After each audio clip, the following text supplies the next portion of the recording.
Just hold on to your dreams.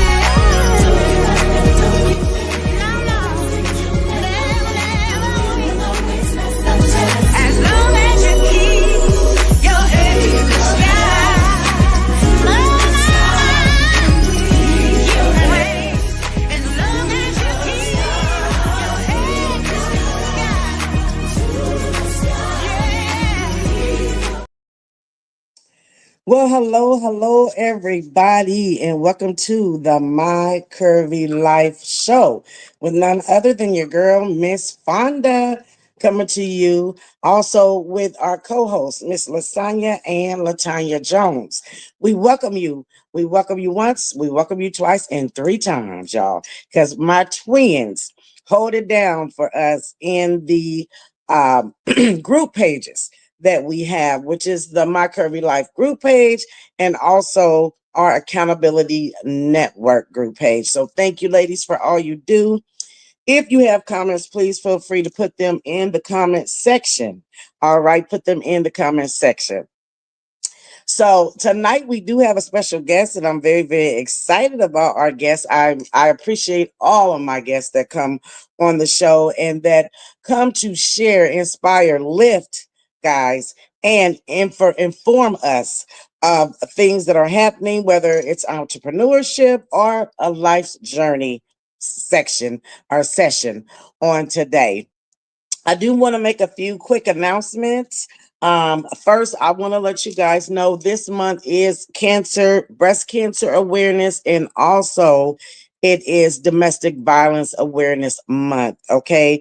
Let's remember those that are going through the challenge of that or may have been through that challenge and have become a survivor. Those that are just battling with that. And, let's be a blessing to them. So Mary Kay, as you know, I am a consultant with Mary Kay Cosmetics, I am offering care packages this month. And I've been putting the postings out on my page, my Facebook page, and also the group pages. So please, if you would like to be a blessing to someone who has went through that endeavor or maybe going through that endeavor, please reach out to me. I would love for you to get them a care package to say we love you, we're praying for you, and thank God for healing you. All right, so if you're interested in that, I'm also always available, y'all, for facials. If you're interested in taking care of your skin, if you're interested in building a foundation, a good foundation, and you don't have to be a certain age, all right? If you're in your early 20s, if you're in your late 50s, 60, you can always start a good skincare regimen. So if that's you, reach out to me. I would love to assist you with that. Also, I am still planning to do our toiletry giveaway to the homeless. That is going to take place in November. I was shooting for November 1st, but things are moving a little slow. I'm trying to get some donations for that, and I have not yet been able to achieve that at this point. You guys have always been so supportive in giving in the endeavors of the homeless, and I appreciate you for all that you do, all that you've done.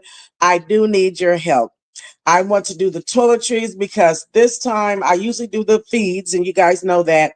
And I did one this year, but this time I want to do toiletries. That would be the little soaps, toothbrush, mouthwash, things of that nature. Okay, so I am looking to have you assist me with that. Okay, because I don't ask you to do anything that I don't do. So thank you in advance.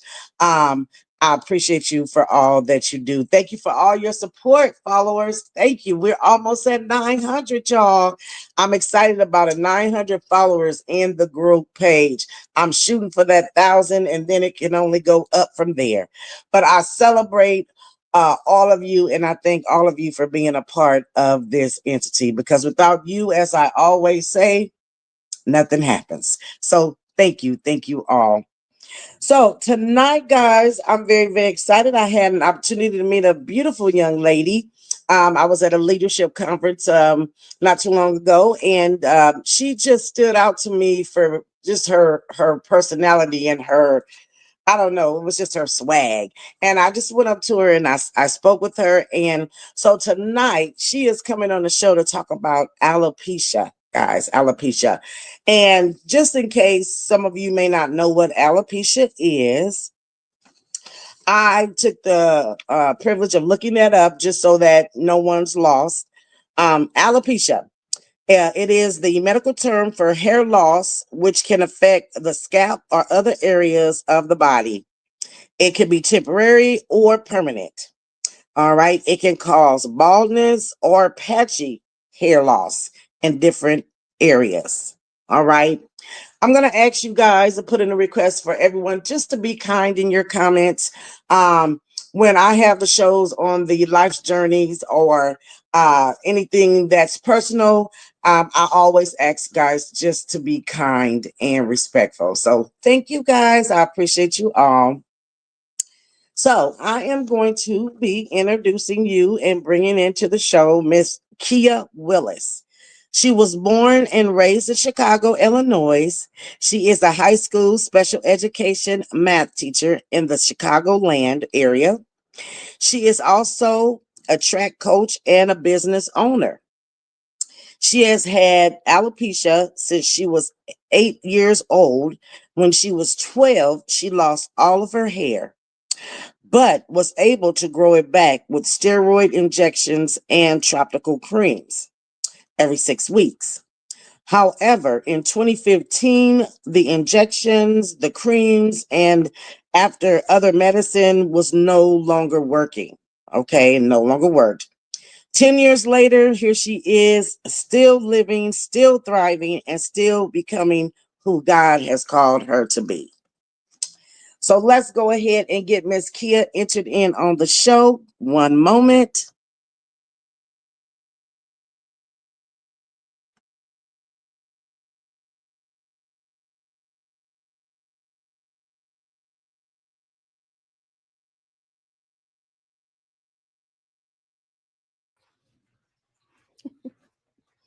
Well, hello, Miss Keya.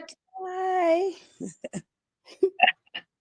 Welcome to My Curvy Life, honey. This show. Thank you for coming. Thank you. I appreciate you so much. And thank you so much for saying yes. Sometimes, I'm walking up to people and I'm just like, hey, can you come on the show? So thank you for being so nice. And I just loved when I met you. I loved your energy and your confidence, girl. So I had to have you on the show. And then I thought this would be a good subject, to talk about. So thank you again. You're welcome. Thank you for having me. So, Miss Kia, your bio pretty much, started everything off. So we're just gonna jump right in if that's okay. But can you tell us a little bit more about you as can you tell us a little bit more about you? Like I said, I am a high school special education math teacher. I coach college track. I've actually been coaching track for 26 years now. I ran track for a long time, and I've been coaching just as long. I own a vending machine business, and so I have about 21 vending machines. It's called Great Self Vending. It's named after my niece. Um, I don't know. I think that's it. That's That's me it, in a girl. nutshell. I love hanging out with my family and my friends. That's what I do in my spare time when I'm not in business or we're not in track season. So being a teacher has its perks because we're off in the summer. So it's just a lot of spending time with family and my friends. Well, thank you, honey. Thank you for introducing yourself a little bit more to us.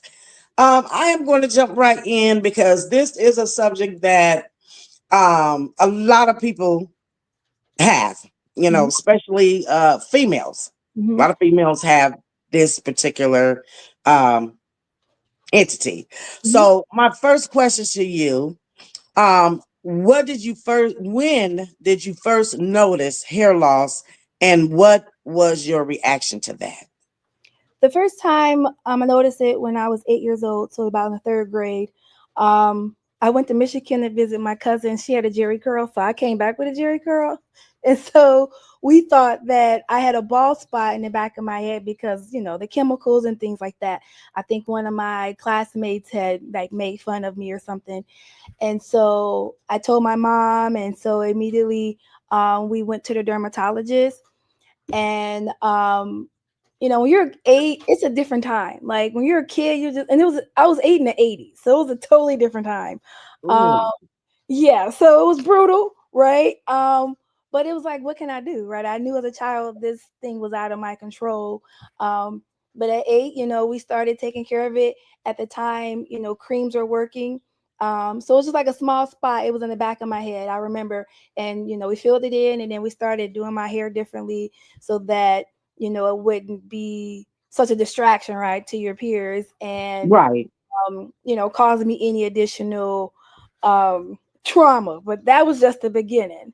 Um, by the time I got to fifth grade, all of my hair came out. I had like a patch in the middle of my head. It was like, oh, it's not in the comb, it's not on the pillow. That was probably the hardest time. So again, and then by this time it was like 91, 91, 92. I think I was Mm-hmm. 7.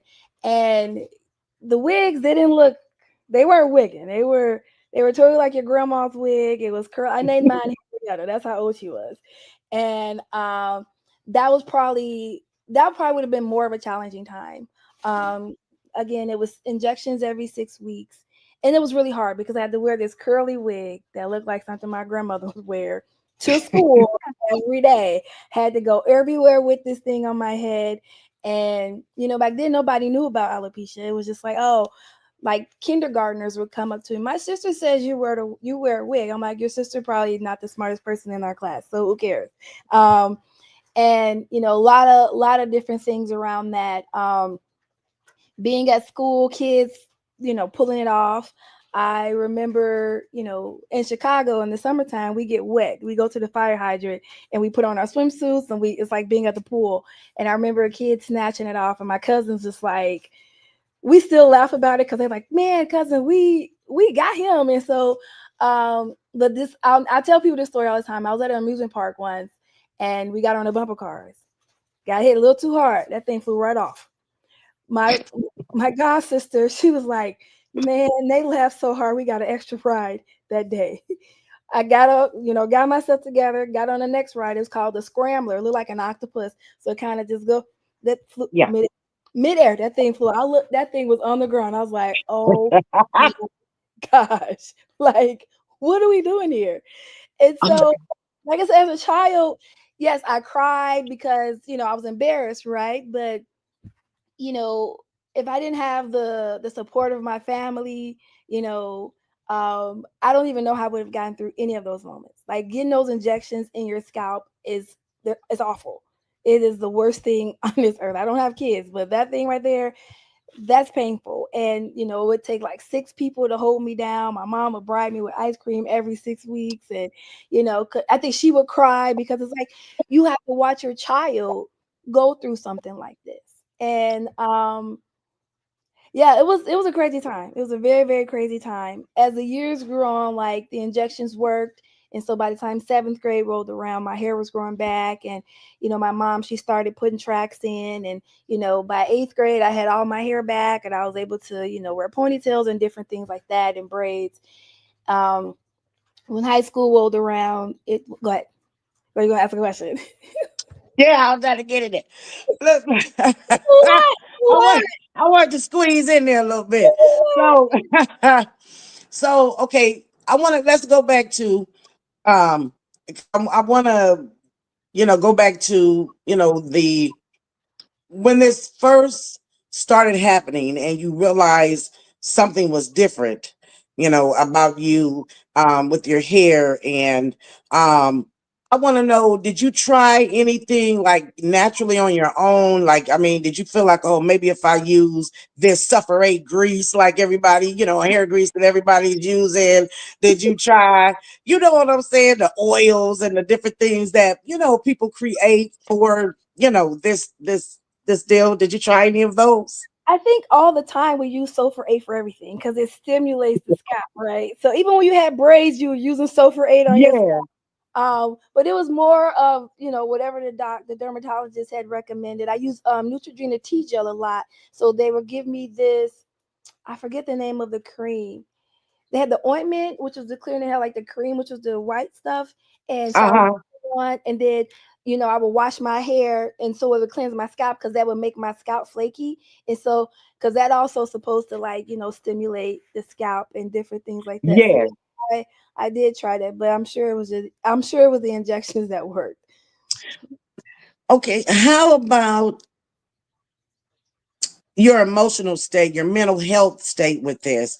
Um, have you how did you accept it? How did you deal with your mental state? Because I'm sure, because our hair is our glory, as they say, our crown. How Mhm. was your mental state, growing up having this? Was there any times where you just felt like, I give up? Did you go through a depression behind it? What was your mental state through this process?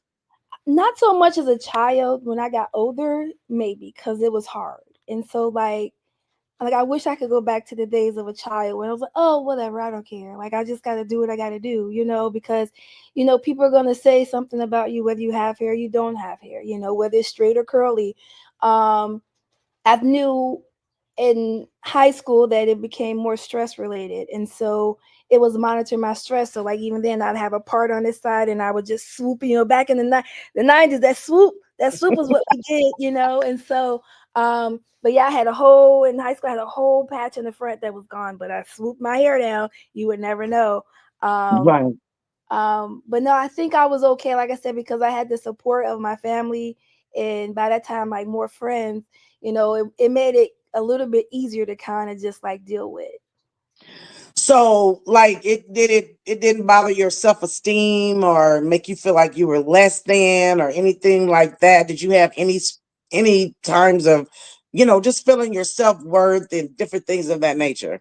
Like I said, this time when it came out in 2015, yes, that was probably the hardest part of this because the injections didn't work and it was over time. So like I had braids and then I would get like a spot behind my ear and like one of my friends noticed and I'm like, oh man, your business, right? And so don't worry about it now. Leave my little girl alone, right? And so Right. um, you too close. If you can see it, you too close. And so and so, and it was just like I think the process of literally watching it happen from January of 2015 to June of 2015. Like I had braided my hair in such a way that you wouldn't even know that my hair had came out. I had tried to go to a natural style. I lived in Colorado at the time. And so I went to a natural stylist and that was like the word. I'm like, she had no idea. Unfortunately, she had no idea. She didn't know how to cover it up. And I'm like, oh, natural styles are not my friend. And so I was like, okay, let me braid it. And so I remember going home and like in the mirror, I would see like a braid just like dangling. And I Mm. called my mom, I'm like, and my brother, I'm like, look, it's like it's on the, this is it. It's on like two strands right now. And so just to see that process and then going to the doctor and they're doing the injections, it's not working. They gave me prednisone that I was supposed to take every week, like a half a pill on Saturday and another half on Sunday. I did that for like 2 or 3 months. That didn't work. And then finally they said, well, there's nothing else we can do. And I was like, who told you in medical school that you should say this to anybody, regardless of their situation? Because this is like the worst thing you could say. And it was in Right. that Right.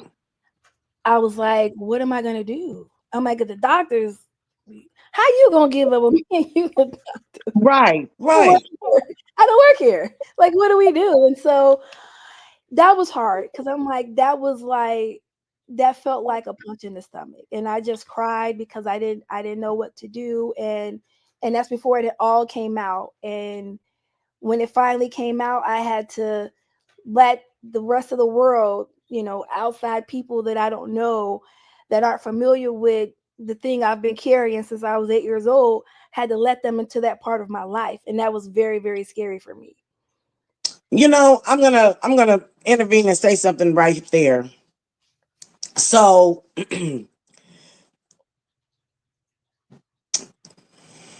I'm trying to see how can I word this. So this is the deal with, like, with me. I'm going to use myself as an example. Um, as I've gotten older, and because of different things, when I was younger, I got every style under the sun.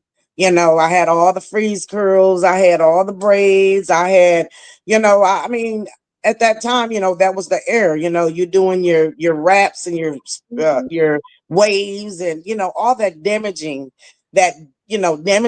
things that you can do to your hair. Well, at that time, I like perfect hair. I like for my hairstyle to be perfect. So Mhm. with me getting my hair done and getting all the freeze curls and the fountains and all the stuff that I did, I didn't realize that that was actually damaging my hair. Mhm. Because I would go back to back to back to back to back to back with styles. I wouldn't even take no break. You know what I'm saying? For years. So I'm not going to say I developed alopecia, but what I did develop was tremendous loss of hair. Mhm. And I think a lot of it had to do with the styles that I wore.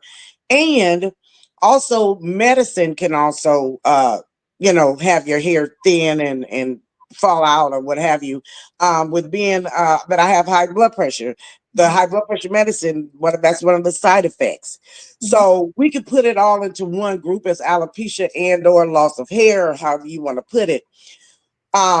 For me, it's been a psychological battle because I did at a later age start trying to save it after it had been damaged. Mhm. And it's harder because you've damaged, I think they call them your follicles or whatever. When you damage those, then there's no return of your hair, growing back. Mhm.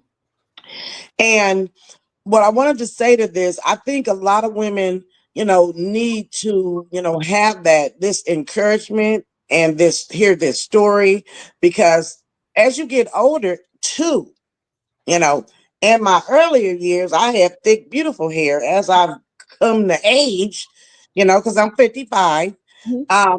it's just not like that anymore. So I choose to create my own crown. Mhm. Okay. I wanted to ask you, okay, I see that you do wear your natural look here. Mhm. You know what I mean? Did you ever, as you've gotten older, because nowadays there's all kind of different things you can do with Mhm. with your hair. There's the hair replacement, there's just a whole bunch of different things that you can do. There's better looking wigs and styles and all of that. What got you to the point to be able to say, hey, this is what it is. I'm gonna rock this bald look, and what got you to that point? So when I uh June of 2015, when it was the weekend before my birthday, so around like the 10th or the 12th of June, um, I was like, I had taken my braids out and I had like literally like a little patch like right here, and I had to cut it. And one of my friends in Colorado, Jada Pinkett, was in this show called Gotham at the time, and so she was bald. She's like, "Oh, look, she did," and I was like, "I don't know, that's I'm not a celebrity, you know." And so I cut it, and I told my mom and my dad and my brother, and I'm like, I had to cut it. It was hot that summer. I don't like hats. I hate stuff on my head to this day. Like I hate that winter comes and I have to wear a hat. It drives me insane. Um, and it was just hot, and I was like, I don't like stuff on my head, and my head is small. And I started going back to the days of the amusement park. I'm like, I'm not doing that again. I don't want to be someplace and then it just slides off, and then kids are already looking at you crazy. So I don't want to be in a space and it's too hot, and I'm just going along, and this thing just flop off. So I'll just go bald and keep it like that. And then two was more of, I wasn't ashamed of how I looked. It took me a long time, but I had to get used to it. It wasn't about like my friends Hmm. or something. Hmm. I Hmm. had I had to be comfortable in my skin. So, oftentimes people are like, man, you got this confidence. Like, I'm supposed to. What am I supposed to do? Walk around with my face all sad. If being bald is a problem, I'm the least of my concerns, right? So I have way other Right, things in my mind occupied. right. But yeah, it was hot. I was like, I'm not wearing no wig. It's too hot. That synthetic hair get the itch in the no Yep. thank I don't want no parts of that. Mm-mm. I do it all the time. So, how do you handle? Okay, you're comfortable within your skin, but how do you handle questions? Because I know you get questions. I know you get stares. People making comments in public. How do you, how do you handle that? It's a lot better than it was, especially like when I first cut my hair and then I went outside, had to like run to Target, and this little kid was like, "Daddy, what's that?" And I turned around, and the little kid was staring right at me, and I'm like, "Oh my gosh, I'm gonna do not cry, do not cry." And the dad was like, "What are you talking about, baby?" And she pointed at me, but the dad didn't say anything because they were right behind me. Oh my gosh, I got in my car and I bawled my eyes out. I was like, "Oh my gosh, I don't know how I'm gonna do this. How am I gonna do this?" And so, it just took time. So like people, you know, I don't know, people try to I think people mistake me for a guy sometimes. I'm like, you see these cheekbones? Men don't have these cheekbones. Nothing about these cheekbones scream testosterone, okay? Um, and some people ask out of genuine concern, or it's just like, hey, like actually one of my students was like, I'm gonna ask you something. Don't be offended. I'm like, how you gonna tell me not to be offended? But okay. She was like, do you ever get like any like fuzzies? And I was like, I don't actually. And so she's like, oh, okay. And she just went on about her business. And so like some people, even in the black community, we still don't see it enough, right? And so, like, they might have an aunt, but they don't think anything of it, right? But to see somebody that you're with every day, like my students, like I said early on, it was hard, and I would cry, and I was just like, I wasn't comfortable yet, and so, but I didn't have a choice because I'm like, I'm not wearing a wig. It's too hot. It's 90 degrees, and I don't like sweating. I'm gonna go out, and whatever happens, happens. And sometimes I forget that I'm bald because I'm like, why are they staring at me? Oh, we don't have any hair. That's right. We don't have any hair. Oh, you're right. Okay, that makes sense. But it's okay now, and I think it depends to how people ask the question, right? Yes. Or just being nosy. So I'll just give them the short answer, like, "Oh, I just cut my hair because I felt like it." You don't need to know anything else. You don't need to know my medical history. I don't have cancer. It doesn't run in the family. Like, please don't kill me. Thanks. Okay. Yeah. I okay. I cut it because I felt like it. And like I said, depending on the sincerity of how someone asks me, then I'll tell them the story. Like, I have alopecia. You know, um, I remember one time I was at dinner with some friends. I was the only black person and said dinner, and the grandmother says, "So what stage of cancer are you at, ma'am?" I don't have cancer, and I just stared at her like, "Who am I?" See, I knew you had some stories behind that I got a question. I knew you. story. What, ma'am? Ma'am, I don't have cancer. Please don't kill me. When people say that, like, please don't kill me. Thanks. You don't know my family history. Heck, I don't really know much of it, but it's not that, I promise. Like, don't get out of my face. And I'm gonna say so. I'm gonna add to that because I wear a patch, a Dexcom 7 patch to keep track of my sugar numbers, and it's like a patch that you attach to your skin, Mhm. and girl, I mean, I've had people. I'm at dinner, and this man walks by and stops, girl, because he saw the patch, on my arm.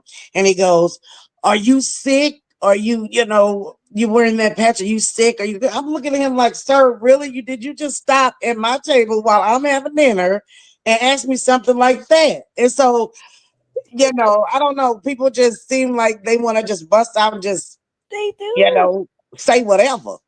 The best story I heard, so at the time I was in Colorado and I was working for the city government. And so I worked with all white men. And so I had wore a wig, and I was like contemplating, I'm like, it's too hot. This thing is itchy. It's already starting to slide a little bit.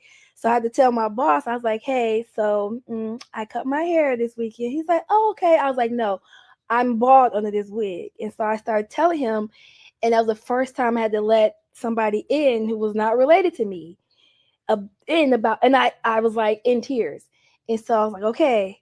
So I took the wig off. He's like, you look great. And I was like, are you sure? And so then so we go tell the inspectors, and I was like, "Hey guys," and it's like, "Yeah, you could at least warned us." And so they had all the jokes, and not like in a disrespectful way. It's like, "Yeah, what happened?" And so like we just started laughing and joking, and I was like, "It's okay." But the guy in finance, he was like, "I thought you lost a bet." So And you're right. Yeah, because people do that. If you I'm like, this only men do you that. save all your hair. Women don't do that. Black women don't do No, that. White women do that. But he's like, "I thought especially us. you bet." I was like, "You know what? That's probably I'm gonna go with that. I'm gonna tell people I lost the bet. I lost the bet. I don't know, but apparently I lost, and I woke up and I didn't have any hair." Wow. So with this lifestyle, um, are you involved in any like groups or support groups that support alopecia at all? Do you? No, I've thought about it, but I'm like, I'm, like I said, my support system is amazing. Like my friends, my family, like it's amazing. I remember when I posted because I came home to visit in July of 2015, and so I didn't want anybody to be surprised when I came home that I didn't have any hair. So I made a post about it on Facebook, and man, the comments, everybody was just like, "Oh my gosh!" Like it was like amazing, and it was, and I don't do stuff for likes or anything like that. Right, I, right. I didn't want to send a mass group chat, so I was like, "Here, I did a thing. Here we go."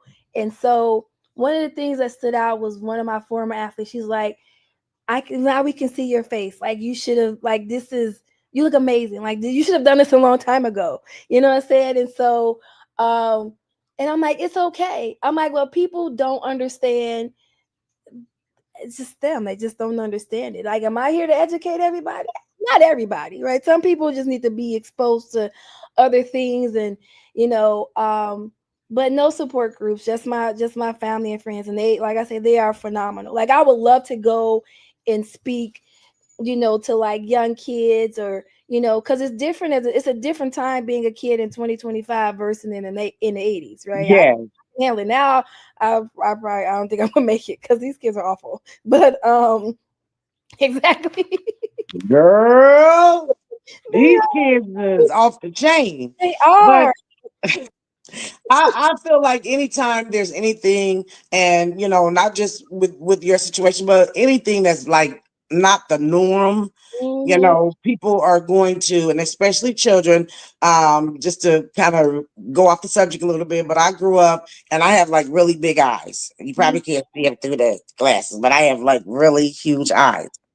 And as a kid, I got teased all the time about having big eyes, and I felt like I was cursed. I felt like, well, it's got to be me. Something's wrong with me, and I was just like, because kids can be really brutal and cruel, and they can set the tone for your growth and things of that nature. But I had one person that told me, "Girl, you got some bedrooms eyes. Your eyes is beautiful," and I took that and I built off of it because I had never had anyone really tell me, other than my mom and dad and them, the family. They would say, "Oh, girl, you got beautiful eyes, just like your daddy," and this, that. But it was like an acceptance of that I wanted from everybody else. You know what I mean? And I grew out of that and I became confident and I realized, and I'm sure you could say the same thing, that, this, my eyes and all of that does not depict who I am as a person, who I am inside, what I represent, what I stand for.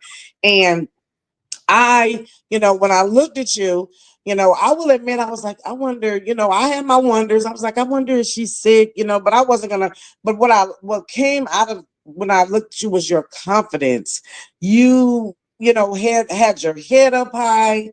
Just had this aura about you. And I'm like, I like that. I said, I'm gonna go up and say something to her. I'm gonna tell her she rocking that bald head, and that's what I did. And I'm thankful that you came on the show to share this story with us. I want to ask, one last question, or should I say, if you could just give us a good golden nugget, if you could send one message to someone at the start of this journey of alopecia, what would that be? What would that message be? It's a process, and give yourself time to go through the process. It's not about what other people say or think, because when you look in the mirror, you see you. You don't see, it's not about what other people see when they see you. It's about what you see when you see you. And you have to be okay with you. Like, we live in a world where, all these outside forces and things determine or try to determine who we should or shouldn't be, how we should and shouldn't look. But none of that matters. This is you. You see you every day. I had to see me every day in the mirror when I stepped out of the shower, and I would just cry because I was like, Jesus, when did I lose my hair? Is it coming back? No. Oh, okay. Wait, is it so? No. Okay, fine. I had to go through that. It's a personal thing. It's not a, even if there's family in the house, when you get out of the shower, it's just you and your reflection in that mirror. So it's a process. Trust your process. Give yourself grace. Feel whatever you're going to feel, because it will hurt. It hurts, but it gets better. It gets better and it feels great because I save lots of money on hair care products. Honey, let me be the first to tell you, you are so right on that because girl, if I could count all the money that I done spent down through these years, you know, I'm a firm believer. You have to be comfortable in where you're at. I'm Mm-hmm. comfortable right now. I create my own crown with the different hairstyles that I do. And somebody was like, "Are you gonna ever wear your natural hair?" No, I'm Mm-mm. not. Mind your business. No, unless I get to where you are at that state where I could be free in that matter. And I commend you. I think it's awesome. You keep shining. With being who you are and the acceptance of who you are.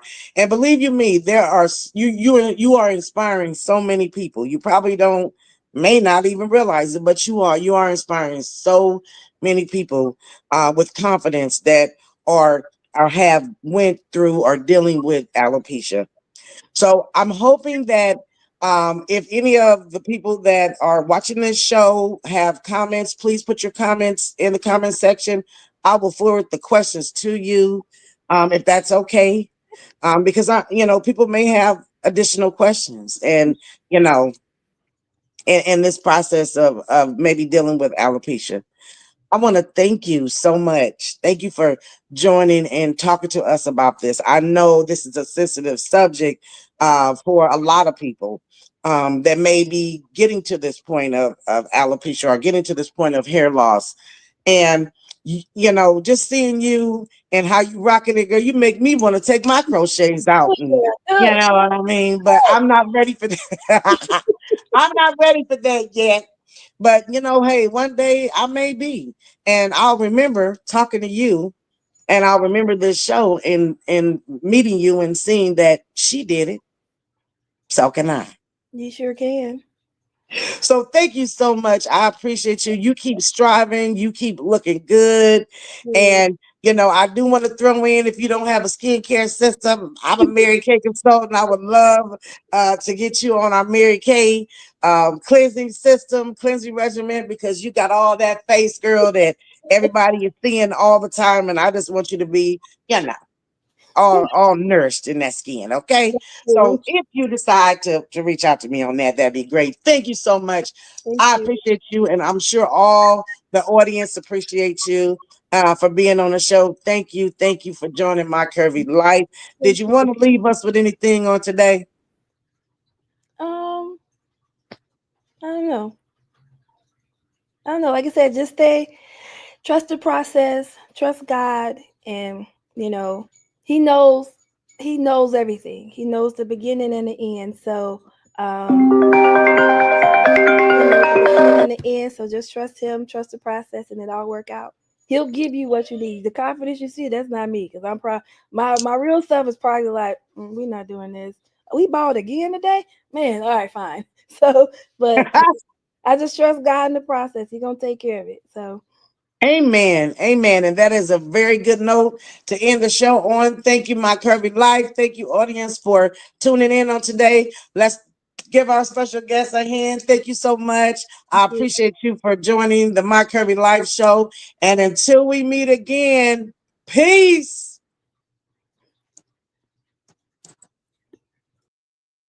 Something good gonna happen.